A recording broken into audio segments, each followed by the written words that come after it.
अवघ्या महाराष्ट्राचे दैवत असणारा पंढरपूरचा विठोबा,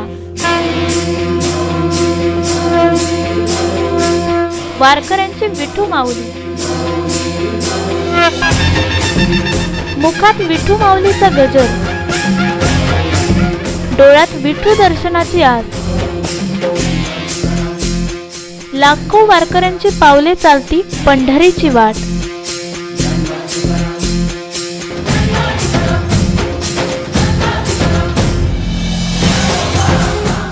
या वारीचा अलौकिक प्रवास घडून आणणारा आमचा खास वृत्तांत.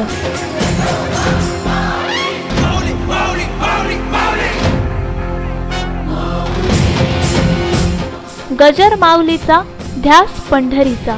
पाहायला विसरू नका फक्त इंडिया टीव्ही न्यूजवर.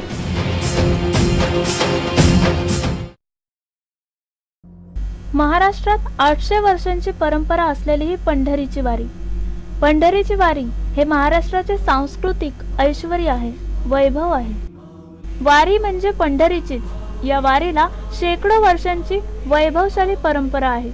पंढरीमध्ये वर्षभरात चैत्री, आषाढी, कार्तिकी आणि माघी अशा 4 वाऱ्या भरतात. यापैकी आषाढी आणि कार्तिकी एकादशीच्या वाऱ्यांना प्रमुख वारी मानले जाते.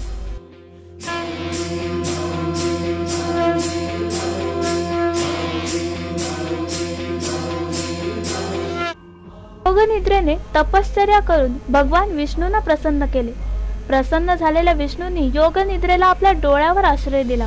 ते म्हणाले, तू वर्षातून 4 महिने माझ्या आश्रयाला राहशील. तिने भगवान विष्णूंच्या नेत्राचा आश्रय घेतला आणि क्षीरसागरात योगनिद्रा धारण केली. विष्णू झोपी गेले. तो दिवस म्हणजे आषाढ शुद्ध एकादशी, चातुर्मासाचा प्रारंभ म्हणजेच आषाढी एकादशी.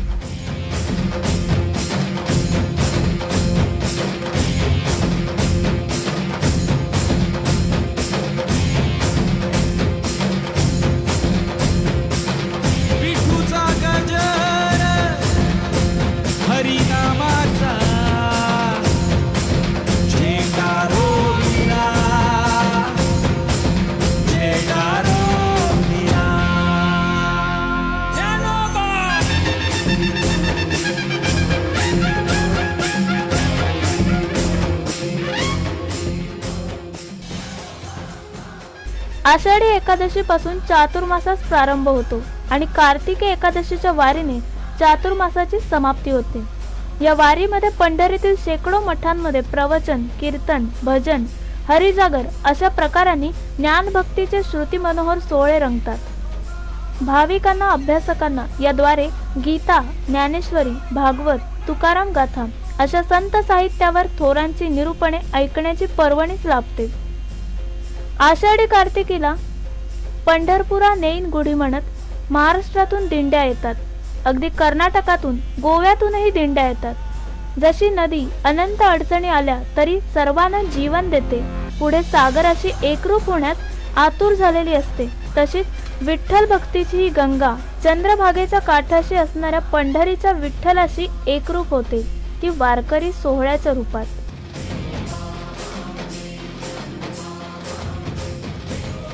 एखादा भाविक वारकरी होण्यासाठी पंढरीत जाऊन तुळशीची माळ विधीपूर्वक गळ्यात घालून पंढरीच्या वारीचा संकल्प करतो आणि तो वारकरी होतो.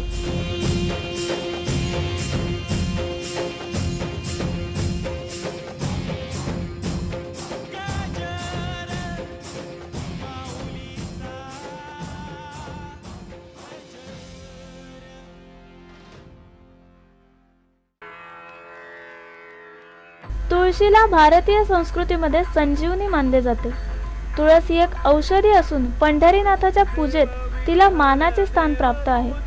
तुळशीचे रोप घराजवळ असेल तरी एक नवे चैतन्याचे वातावरण निर्माण झाल्याशिवाय राहत नाही.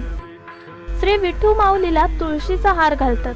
तुळशीमध्ये श्री विष्णूची स्पंदने आकर्षित करण्याची क्षमता जास्त असते.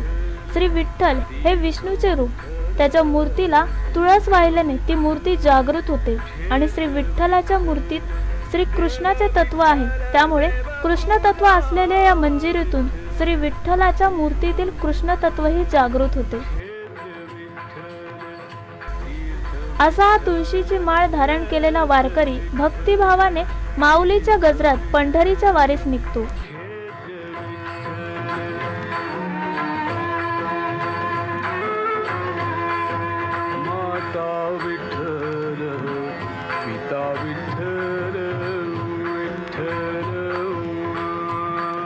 यात्रा ही केव्हाही आणि सोयी सवडीने केली जाते. यात्रेला विशिष्ट कालबंधन नसते. याउलट नियमितपणा आणि सातत्य हेच पंढरीच्या वारीचा मुख्य वैशिष्ट्य आहे. वारी या शब्दाचा शब्दकोशातील अर्थ फेरी, खेप असा आहे. विठ्ठलाच्या दर्शनासाठी नियमितपणे सातत्याने पुन्हा पुन्हा वारीला जाणे. वारी हा एक आध्यात्मिक सुखाचा प्रवाह. वारी एक व्रत. वारी एक संस्कार. अट्टहासाने जोडलेला सद्गुण म्हणजे वारी. वारी हा भगवत भक्तीचा आविष्कार असून मुक्तीतील आत्मानंदाचा आणि भक्तीतील प्रेम सुखाचा अनुभव आहे. कारण वारकरी हा संप्रदाय आहे. या संप्रदायाची शिकवण अगदी साधी आणि सोपी आहे. प्रत्येकाने आपापला व्यवसाय करावा, स्वधर्माचे पालन करावे आणि हे करत असताना पांडुरंगाचे स्मरण करावे. हीच भक्ती. त्यात कोणी उच्च नीच नाही. कोण्या एका जातीचे संत नाहीत. संत किंवा कवी कोण्या एका गावाचे नाहीत आणि घराण्याचेही नाहीत. सेना न्हावी, सावता माळी, नामा शिंपी, गोरा कुंभार, नरहरी सोनार, कान्होपात्रा वारांगणा, एकनाथ ब्राह्मण तर चोखा महार अशी एकात्मतेची शिकवण या वारीने प्रत्येक वारकऱ्याला दिली. विठ्ठलाच्या गावी जावे, विठ्ठल रूप व्हावे हेच सत्य. विठ्ठलाला माऊली मानणाऱ्या या संतांच्या मनात विठ्ठल ही प्रेम आणि वात्सल्याची मूर्ती आहे. टाळी वाजवावी, गुढी उभारावी, वाटती चालावी पंढरीची. पंढरीची वारी एकट्याने नव्हे तर सामूहिकपणे करण्याची वारी आहे. इथे वैयक्तिक नव्हे तर सामूहिक भक्तीला विशेष महत्त्व आहे. अभंग गात, खेळीमेळीने, आनंदाने नाचत, हातात टाळ घेऊन मृदुंगाच्या तालावर नाचत गरजत विठ्ठल नामाचा जयघोष करीत वारकरी ही पायी वाटचाल करतात. पंढरीकडे जाणाऱ्या वारकऱ्यांच्या दिंड्या म्हणजे चैतन्याचा प्रवाह. या वारीतल्या दिंड्यांचेही दर्शन चित्त प्रसन्न करणारे असते. दिंडीमध्ये हजारोंच्या संख्येने वारकरी सामील होतात आणि अशा शेकडो दिंड्या या आषाढी एकादशीला पंढरपुरी एकत्र जमतात. दिंडीबरोबर पालखी सोहळाही नयनरम्य असतो. इसवी सन 1832 साली ज्ञानदेव भक्त हैबत बाबा यांनी आळंदी ते पंढरपूर असा पालखी सोहळा सुरू केला. ते पाहून ठिकठिकाणच्या संतभूमीतून विविध संतांच्या पालख्यांचा प्रारंभ झाला. त्र्यंबकेश्वरहून संत निवृत्तीनाथांची, ऐदलाबादहून संत मुक्ताबाईंची, साताऱ्याहून संत रामदास स्वामींची, सासवडहून संत सोपान देवांची, शेगावहून संत गजानन महाराजांची आणि पैठणहून संत एकनाथांची, पुणतांब्याहून संत योगी चांगदेवांची, सुदमरेनहून संत संताजींची आणि गवरशेठ यांची अशा शेकडो पालख्या आषाढी एकादशीच्या वारीसाठी पंढरीस पायी वाटचाल करीत गात नाचत आणि गरजत येतात.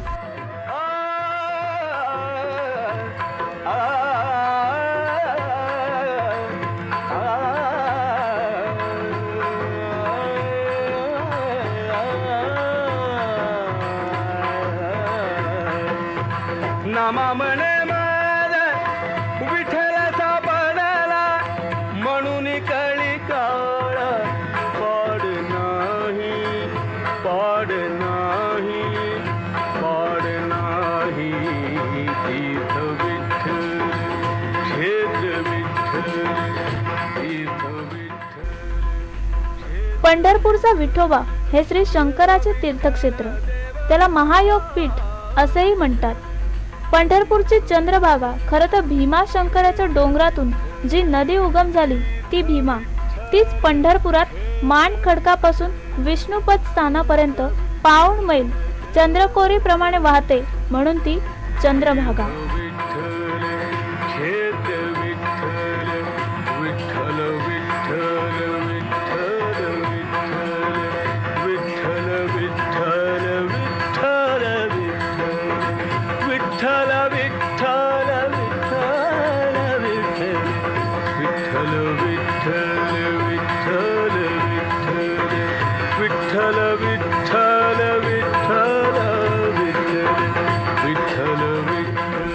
पंढरीची वारी एकदा घेतलेल्या संकल्पानुसार मरेपर्यंत आजीवन केली जाते. एवढेच नव्हे तर वडिलांची आजोबांची वारी त्यांच्या मृत्यूनंतरही मुले आणि नातवंडे मोठ्या निष्ठेने करतात. म्हणून पंढरीची वारी अनेक घराण्यांमध्ये अनेक पिढ्या चालत आलेली दिसते. पंढरीची वारी आहे माझे घरी असे अभिमानाने सांगणारी हजारो घराणी महाराष्ट्रात आणि महाराष्ट्राच्या बाहेरही आपल्याला दिसतात. नैसर्गिक, भौगोलिक, प्रासंगिक परिस्थिती भिन्न आणि गैरसोयींची असूनही प्रत्येक जण ते सर्व सोसूनही संतुष्ट, तृप्त होऊन हरिनामात कसा रंगून जातो. सुरुवातीला किंवा वाटचालीमध्ये पंगू, अशक्त, अपंग आणि वृद्ध वारकरी पाहून आता हा कसला वारी पूर्ण करणार असा प्रश्न मनी येतो. परंतु त्याच व्यक्ती जेव्हा भाकरीच्या माळावर दिसल्यावर आपल्याला आध्यात्मिक चमत्कारिक अनुभव येतो. या वारीमध्ये रिंगणाचा एक अलौकिक असा प्रत्यय येतो. रिंगणात फुगडी, भारूड होतानाही वृद्ध तरुण एवढेच काय स्त्री पुरुष असाही भेद नसतो. ज्याचे त्याचे कौतुक ऐकताना पाहताना या क्षणांना मर्मबंधातली ठेवही असे स्वरूप मिळते. वारीतील कशाचे आणि किती कौतिक सांगावे. मराठी कार्यक्रमातही पूर्ण मराठी बोलले जात नाही, परंतु एवढ्या प्रचंड संख्येने जमूनही मराठीतून, रांगड्या मराठीतून बोलणे अनुभवताना माय मराठी सदतीत होते. माऊलीच्या भाषेत सांगायचे झाले तर पुढा स्नेह पाझरे, मागुती चालती अक्षरे.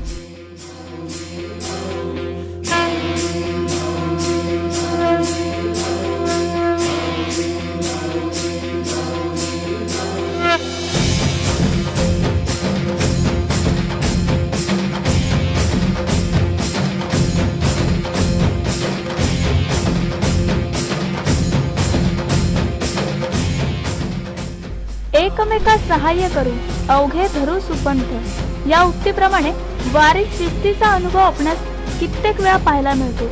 प्रत्येक विसाव्याच्या ठिकाणी राहुट्या लावणे, कपडे धुणे, वाळवणे, जेवणाची तयारी करणे, सर्वांना हवं नको ते विचारणे, कोणाचे दुखणे खुपणे यातूनच येतो. जगाचे मूळ तत्व असलेल्या ओंकारामधील अर्धमात्रा स्त्री शक्तीचे स्वरूप आहे. अशा जगाची शक्ती असलेल्या स्त्रिया सुद्धा वारीत उत्स्फूर्तपणे सहभागी होतात.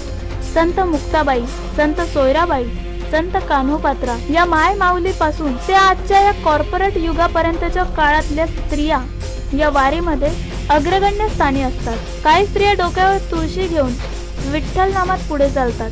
यातून त्यांचा उत्साह वाढतो. कितीही चालले तरी त्यांना थकवा येत नाही. कोणालाही दुःख न देणे ही अहिंसा वारीत अनुभवता येते. या वारीत तप, संतोष, आस्तिक्य, दान, ईश्वर पूजन, सिद्धांत श्रवण, री, मती, जप, सेवा असे 10 नियम आहेत. यातून योग्य प्रकारे शिस्तपालन घडत जाते. म्हणून पंढरीची वारी कलियुगातील संजीवनी आहे. आदर्श समाज निर्माण करण्यासाठी ही दशसूत्री आवश्यक आहेत. आजच्या काळात जी तेजस्वी समाज निर्माण करण्याची गरज सातत्याने आपल्याला भासत आहे, ती गरज संतांच्या शिस्त पालन करण्याच्या आचरणातून योग्य तो बोध घेऊन पूर्णत्वास नेता येईल. म्हणून तुकाराम महाराज आपल्याला आग्रहाचे निमंत्रण देतात की काया वाचे मने जीवे सर्वस्व उदार, बाप रखुमा देवीवरू विठ्ठलाचा वार करी. पंढरीचे वारकरी ते अधिकारी मोक्षाचा, होय होय वारकरी पाहे पाहे रे पंढरी.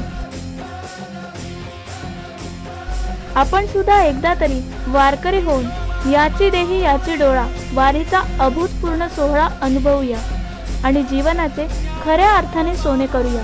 पांडुरंग हरी, वासुदेव हरी.